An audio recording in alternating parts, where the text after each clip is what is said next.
What's going on, everybody? Michael Silva here to do some technical analysis on the SP 500. We're going to look at the daily time frame, the 30-minute time frame. We're going to map out supports, resistances, and give you kind of an overall idea where I think the price action just may go next. Let's get into it.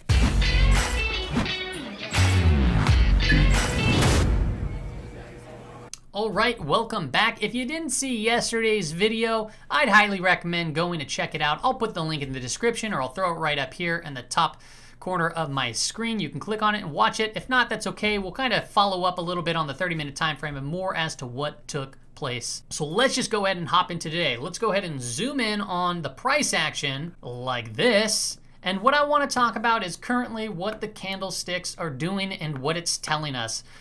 Yesterday we talked about these two candles, and we discussed how that is a shooting star or a shooting doji star. And basically what that means is you have this kind of gap up and it forms an inverted hammer candle. It's a bearish sign. And then there's a couple of things that might take place. We discussed yesterday that if we see a big red bearish candle, that would be called what's known as an evening star pattern. So this right here is an ideal evening star pattern. And what makes an ideal evening star is having a nice big green bullish body, then a gap up with a smaller body. So it kind of just has a gap right there at the middle of nowhere. And then this body could technically be red or green, it doesn't matter. And then the next day you see a gap down and has a bearish body, which is just a big red candle. Now, ideally, you want it to be longer than the previous one, and you want it to be on higher volume, and that is exactly what we got. This right here is an ideal evening star pattern. Now, when I look at the SPY chart, it looks somewhat similar. We're looking at the SPX, but I want to just talk about the volume because it's not listed here.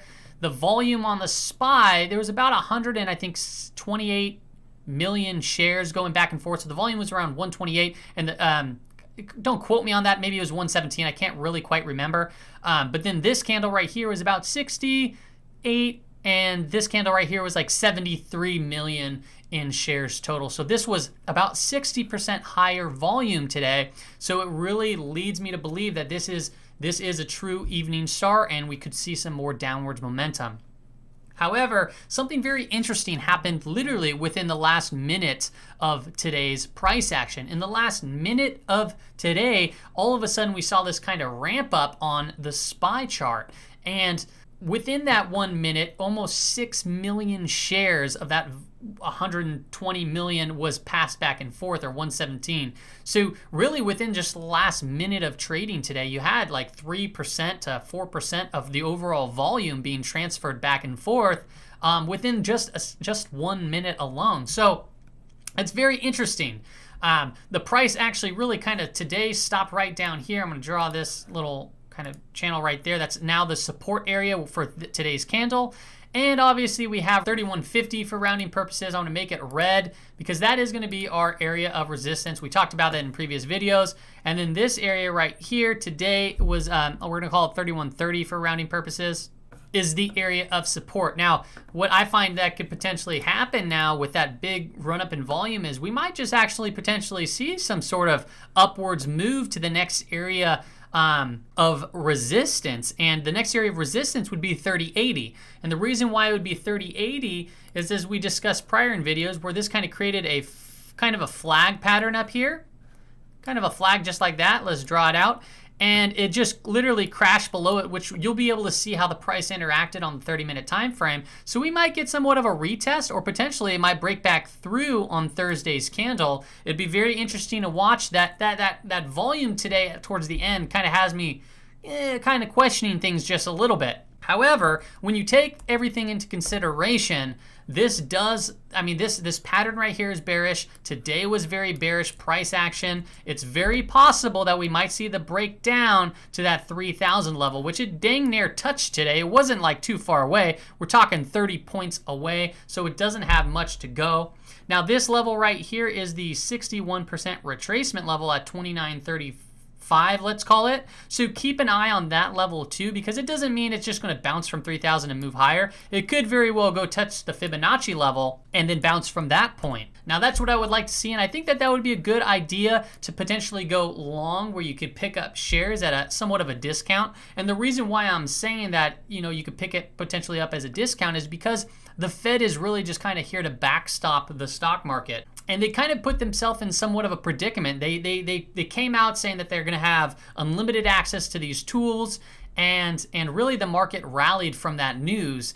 And now the predicament that they're in is they're going to use the tools to their best capabilities and really prop this market up. However, if the market runs up really, really high, they'd have to pull away from those tools and use them less, which the market would then interact poorly with that news. So they got themselves in a predicament where they'd have to really find this weird balance or keep the market really just sideways until further notice. And it's very possible that we might just see more chop within this channel continue to happen.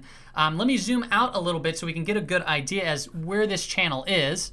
So really when I mean channel, I mean these areas right here, kind of between these two main levels, 2,900 up to 3,150, let's call it. And as you can see, why is because the price action really was volatile back here within that time frame, and now it's acting very volatile within this time frame.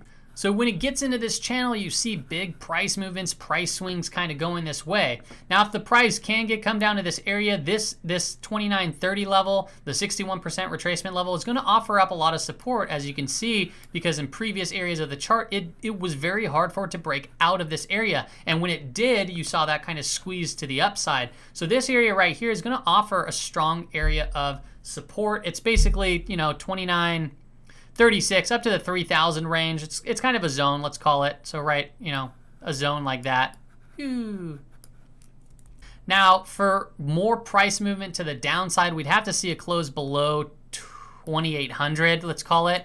It's right around this range, or the 50% retracement level. If we can get a break below that, I can see the price heading a lot lower, but it's going to take a lot of pressure from the bears to really kind of break through all that chop and then all this noise down here. And I don't honestly think that the Fed will really allow the market to fall to those levels right out of the gate. I think that they're here and they're here to stay. They're here to backstop everything. But not to say that it's impossible, really. So as I said in the previous videos, I think 3,000 level is still on the table. I think that you might see some price movement kind of interact crazy within this channel until we see a real decision as to where the price wants to go. If we do break above and out of this 78% retracement level, the next level is that window to be closed, which is at 3,200. And then from that point, it's up to this range right up here. Let's go ahead and hop into the 30-minute time frame to see what we got going on. All right, so here is the 30-minute time frame. Now, yesterday we drew out this area as potentially one of the areas of support, and then the upper part of this channel, 3150, I think we called it, for resistance. And we basically said if the price was kind of just within this range, you might see some interesting price action through that area. And we said that there's a possibility that the price might just gap below it and move lower. And that is exactly what happened today. The price gapped down. Okay, today started right here on this big red candle down, gapped past the support, kind of moved itself back up a little bit, and then really just started moving itself down. Now on the 30-minute time frames, you can call this a bear flag. As you can see, it went pulled down and then went sideways like so. So this is a bearish pattern in overall kind of bullish context when you scope really far out on the daily time frame. But when you see stuff like this happen, you can very well see the price break lower, and the next lower level would be that 3,000 range down to about 2935, which is that 68% retracement level. There's some weird feeling in the back of my head that we might get some sort of bump up tomorrow for some reason. Now, overall, I mean, this is a very kind of bearish setup and a bearish look, including with the evening star pattern. But I don't know what it is, but that weird price action towards the end of the day got me kind of like on the edge of my seat a little bit. So it'll be interesting to see how it plays out. Still, though, I am not making any large position trades because I still haven't hit either of my price target areas, which is that 3,000 or the area that can close the island star back up, or the island reversal pattern up here at 3,190 up to 3,200. So I'm still waiting either way for the price to meet some sort of area there in order to make any clear kind of trade. So let's go ahead and now map out some support and resistance areas that could come into play potentially tomorrow. So as far as support goes, I'm going to say this area right here at 3140, let's call it, is an area of support. And that's just simply because if you look at the price action here, it's been kind of moving sideways to that area. So if we see a break below that, the next level would be that psychological level, the 3000 range. Now, if I scroll back to the history of the chart a little bit further, you'll notice that how the price interacted interestingly throughout the chart here too as well. So it's been moving sideways. Clearly, it acted as a support here before it flushed. It kind of acted as resistance here, and then it acted as resistance before a nice big burst up to the top, and then a back test, and then a run up. So this area, this 3140, is a very interesting level. You can call it 3150 if you, maybe, I mean, let me see here, 3150. You can call it 3150, but I mean, as you can see, the price act, it's a zone, so whatever's easier for you, 3140 or 3150. I'll just put it as 3140 for right now, and then we'll go from there. The areas of resistance to keep an eye on is going to be right here at this 3080 level. So right there at 3080, it acted as support just right around here, and it was kind of acting as support right in this range too. And then also, if you scroll back a little bit further, it acted as resistance over here on the chart, and then support again. So 3080 is going to be an interesting level, all the way up to about, I'd say, let me think here. There's quite a bit of resistance. I would say this 3115 could be the next area of resistance that you want to keep an eye on. So 3115. And the reason why is simply because it gapped down below that, creating this window right here, came up and then acted as a resistance level. So it was support, then acted as resistance. Clearly it got tied up in this chart here, resistance over here, same thing here, and then all throughout the chart kind of moving backwards to that history. So that 3115 looks like it's going to be a tough area. Really, the price action now is in a very tightly wound area of support and resistance. So it's going to be interesting to see how the price action acts tomorrow. As far as what's going in the bear's favor right now is the evening star pattern that we talked about on the daily. We have this bear flag pattern. Keep in mind though, this is all really within a bullish environment. The context of the chart is still bullish, at least on the daily. Now the major areas of resistance that we want to keep our eye on, I'll make blue really quick. It's going to be the 3000 range to about that 3150 range. So we have somewhat, those are our more major support and resistance. So if we come down to 3000, I might see a bounce from that point.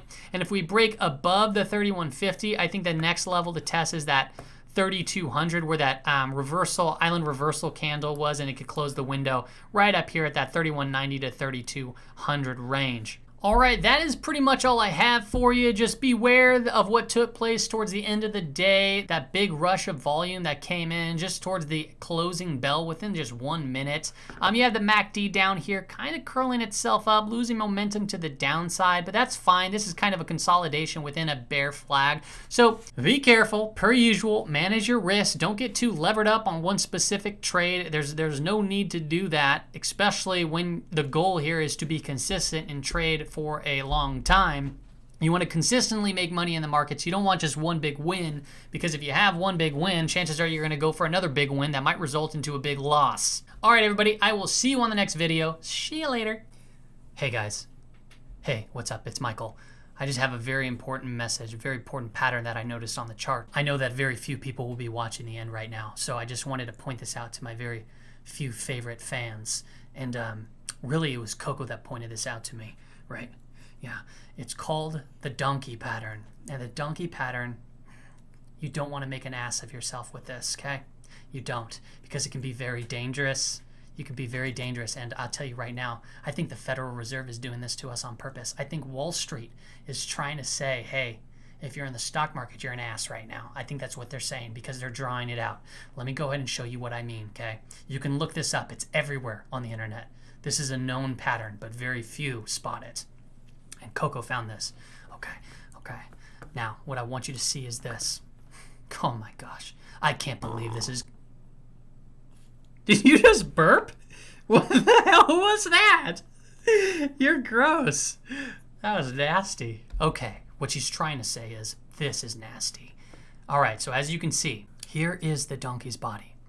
You see the donkey's head go up with a tail. That's an ear. okay? And then you have its, whatever that's called, a nose, and then you have its mouth right here. Oh, that's a nice donkey. That's a nice donkey. And then you have its neck right here. Oh my gosh. This is incredible. This is incredible, Coco. And then look at what happens. You have its leg. Oh my gosh. Its body, okay? Another leg. You have the donkey pattern, and it's literally laughing right now at us. Ha, ha, ha. Ha, ha, ha is right, because I noticed this. And this right here is actually the donkey's... Never mind. All right, that's all I have for you. Have a good day. Hey, what's up? It's Michael again. Another Easter egg hidden in my videos for the people that stay even longer.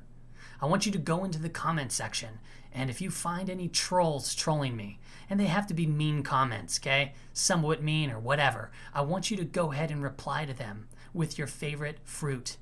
Why your favorite fruit, you ask? Well, let me tell you why. It's because it's going to confuse them. They won't know what to do with themselves. You'll be like strawberry, and they'll be like, what? And I'll be like blueberry, and they'll be like, what? Everyone here is weird, and we'll be like, yeah, and you're broccoli. Goodbye.